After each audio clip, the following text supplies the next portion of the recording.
finally coming back to do a martial arts chat, first one of 2016. I just hadn't got a lot of, honestly, there was a lot of things that I wanted to talk about. And there were some things that I'm still trying to debate whether I'm going to do or not. The dojo tips, I kind of want to still continue doing them, but they're really not getting a lot of views, so I may not continue doing them. But martial arts chat, this one is just more for everyone who likes to talk about it, who wants to talk about things, those that read the blogs, those that see things like that. And I'll do techniques and stuff, but like today, Nicky's gone. He had a trip to go to a youth camp, so he's gone for the weekend. So it's just me. So today, yesterday I was watching a bunch of street fight videos, and it just seemed like I was so interested in watching them. The reason why was because there was a whole lot of nothing happening. Like, I don't remember my fights ever being that lazy, because it just seemed lazy. And I was just like, okay. And then I was going through different videos. I wanted to see older, like men, like 30 through 40 to 50, kids that were like elementary to just starting middle school, kids at the end of middle school starting high school, 20-somethings like in college, and women in these, you don't see many girls actually. You don't actually see very many little girls fighting like this, but you see older women, college, teenagers, high schoolers and stuff like that, they fight. And I wanted to see, and then you start seeing it dissipate even in older women, it dissipates. Men and boys, though, it seems to stay pretty level. It's like same amount almost.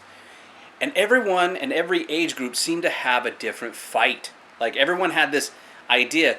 And then there was like this one fight that, seriously, a kid threw some punches, kid ducked under, grabbed him and slammed him.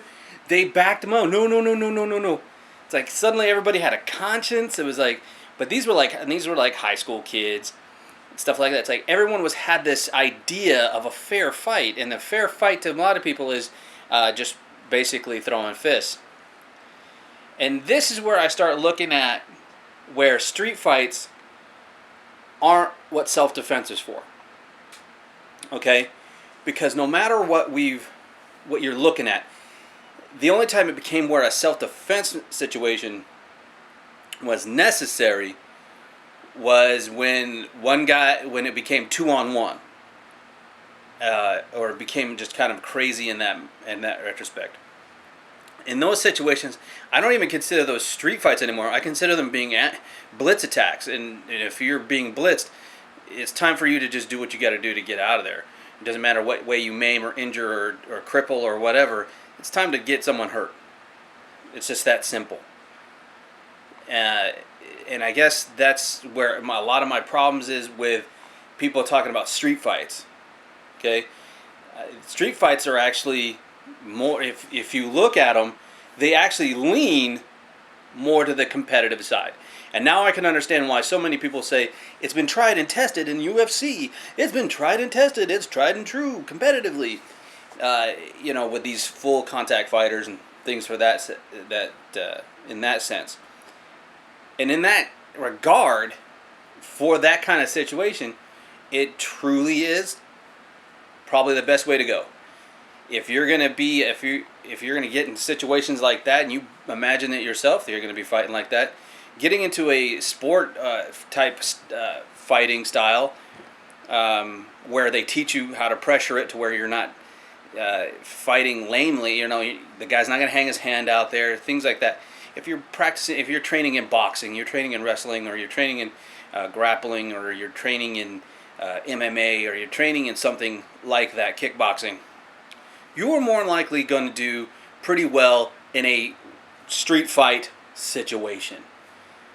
Because these guys, a lot of them, the vast majority that I saw, don't know the first thing about fighting. Okay? They think they do, they act like they do, but they don't have a clue. And you can see it by how they move their feet, how they move their arms, how they hit. Just everything they do shows why certain guys get a better shot and actually injure the other person compared to the other guy basically just taking it right, smacking the chin, and getting dropped on his head. It's pretty simple. They just don't know how to fight. And when you see the guys that are wrestlers, football players, or something like that, you can see where their skill comes in because they do it. They apply their trained skills that they utilize against this person, like a one-on-one opponent. And when they get this one-on-one opponent, they beat the guy down, they pick him up, they slam him, or they spear him down to the ground. They basically do a full-on body tackle, just drop him to the ground and just start wailing on him. That to me is like, okay, you don't have to have years of training for that. You don't have to have martial arts training for that. You can just learn that. That's not even a skill set. It's like you had a master skill set of just this sport. It doesn't mean you're the best fighter in the world. It doesn't mean that those guys are going to be the best fighters in the world. And that doesn't mean anything. None of it does. So I guess that's why that's where I'm looking at these street fights, and I can see the difference, why people are confused by street fight and self-defense. Because people are saying street fight, but the self-defense instructor is not thinking of street fight. And a lot of them, some of these instructors, there's a lot of them out there, vast majority of them out there, they've never seen a fight before in their life. They have no idea what it is to get in a fight. So they don't even have a clue. So it's like, I will trust the guy that's been in a competitive sport, that's been against an opponent, a skilled opponent, versus a guy that, he's never fought anyone before ever. He's played tag, what they call sparring in their school. And they do these things, and they say it's for teaching and honor and all that stuff, and I just look at it and say that's a bunch of hogwash. That's not what it is. You got to get full contact. You got to pressure it, and you got to have it tested. You got to have someone trying to take your head off. Someone playing tag with you is ridiculous because they're going for ridiculous shots that in a street fight, ambush, whatever the situation is, competitively, you're gonna break your hand if you're going full contact. It's simple as that. I think that's where a lot of controversies are coming from. It's the confusion. So let's break down a street fight. A street fight is two people, maybe, and it might turn into three, but then that turns into self-defense. So we're not talking about self-defense. We're talking about street fights. Street fights are two people, all based off of ego. They're puffed up. They're angry. Or one guy's trying to walk away and the other guy just won't let him because he's mad or whatever the case might be. And it turns into a situation where they want to throw down. They're going to throw, and they're basically faced off with one another, and it becomes a mutual combat situation, which basically mutual combat is just like a competitive sport. So when you get in these situations, you're going to be applying more combative sport type attitude. For me to apply a self-defense motion in a part where the guy just wants to, he just wants to throw hands. He's just trying to, he's trying to be the next, Floyd Mayweather, even though he's nowhere near that level and he's nowhere even near that intelligent. And he's trying to be the next, he's trying to be the next Conor McGregor. He's trying to be the next, Jose Aldo. He's trying to be these bad dudes that have been conquering people in the competitive area. They get their hands up and they start moving around. They act like they know what you're doing, but they really have no idea. They don't know what they're screwing around, basically. And you can see it because then you can see the guys that have no skill whatsoever. They've probably not trained in anything whatsoever. Suddenly they call just one good solid hit and clean them out, or they duck under, grab the guy and slam him on something because they're bigger, or whatever the case might be. And they slam them down. Let concrete do the work for them. That's a situation where if I look at that street situation as that, it's about ego. It's about ego and not letting it go, not being able to let it go. You can, in that situation, you are not legally able to cripple this individual. Any instructor who tells you that if the guy puts his hands on you and starts going, and he's trying to fight you in this situation, and you can't walk away from that, but he's only using his bare hands. If anyone says to use a knife or a stick or anything else into that situation, you're using too much force. You're using way too much force. You break this guy's kneecap when you guys are doing a fist fight, and that's your first move. Well, you've applied your skills really well, but you didn't do self-defense, and you're going to go to jail because of the amount of force that you used on this force. So, like, force to force, you're supposed to, if it's supposed to be self-defense, you're supposed to use less force than what this guy is. That means you better know grappling. You better know some sort of locking system. You better know how to restrain someone and drop them on the ground and hold them there, because that's less. Yeah, that you both go to jail. You might even go to jail for that anyway, but you get less if you applied less force. You applied more force, now you're the aggressor. They're going to sue you. They're going to sue your family. They're going to do all these things. It just becomes a huge mess. So you have to look at it in a different perspective. You can't say, well, unless you just go, if you just use it as a mutual combat and you just go mutual combat and just take the risk of it, then that's what you should go with. Either apply less force or just use the same force that he's using. When it gets over that is when all of a sudden that friend comes in behind you and hits you, and you turn around and now you got two guys just stomping you, punching you, kicking you, whatever the heck is going on. Now you can apply greater force, because now you're a force that's in a greater. Even if they're still using hands, you can now use a force multiplier if you have one.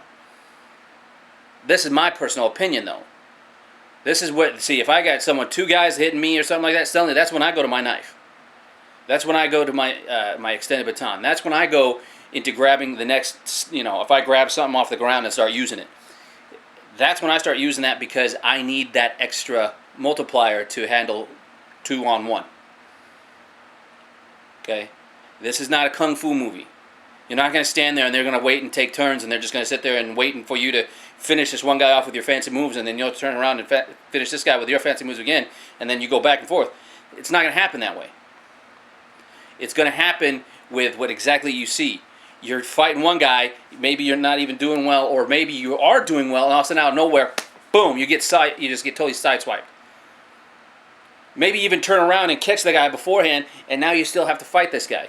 Well, now this guy gets up. If you haven't knocked him out or done anything else, because you aren't applying that kind of force, because you didn't know, he gets up, all of a sudden you got two, and this guy's starting to smash you in the head. So now you got to deal with this situation. Okay? Now that's self-defense. You're dealing with self-defense in that situation. When the guy's armed, that's self-defense. When they rush you, and there's more than one, or a guy rushes you because you didn't even know this guy was there, he just rushes you because he's there to rob you or whatever, that's self-defense. Getting pushed or getting someone to throw a drink in your face at a bar, or whatever the case might be, that someone just has a bad attitude and he doesn't like your face, and you're just at a public place, and all of a sudden he starts yelling at you, screaming at you, and all that stuff for no reason, you can walk away from that. If you can't walk away from that because your ego's too much, then it's not self-defense. That's a street fight, and that's mutual combat, which means you might be able to beat that guy. But you use anything other than the same tricks that he's using, be well assured he's going to get a less sentence than you are. So one of the biggest things about these street fights is that's one of the things that I was seeing was that's why I can see the confusion. Street fights are not self-defense. Okay, do not get that mixed up. There is competitive sports, where it's a controlled environment. Street fights, uncontrolled environment, but it's about the same. It's the same kind of thing happening. Or 3, you got to deal with self-defense, which is now it's gone. All sorts of chaos is happening, and you have to now deal with it in a different manner. Now you have to start applying injury, and then there's combat. And there's combat. Combat is anything that these guys get into that means that they have to use lethal force, or they have the authorization to use lethal force because they're against enemy combatants, actual people in the military.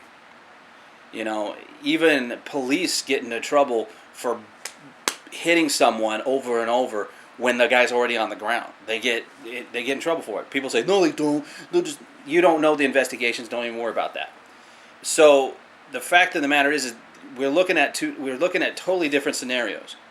We're looking at different things. And the fact that I think everyone says street fight and they think that's self-defense, they think of a street fight and they think of self-defense, that's not the same thing. It's not the same thing. And we're trying to teach people to walk away from the street fight situation because it's not important enough. That's all ego. So hopefully we can break that down. If anyone has any questions about what else the street fight, what else I got from those street fight videos, I might do another part 2 to this, just because there was other things I saw, like basically how bad they were at fighting. I'm gonna probably I could go into all sorts of stuff about that. But if you have any questions, or if you have any comments, or if you want to do any more things about street fights, let's talk about that. Let's talk about where the confusion lies. Okay? We'll talk to you guys later. Keep on watching, and we'll talk to you guys later.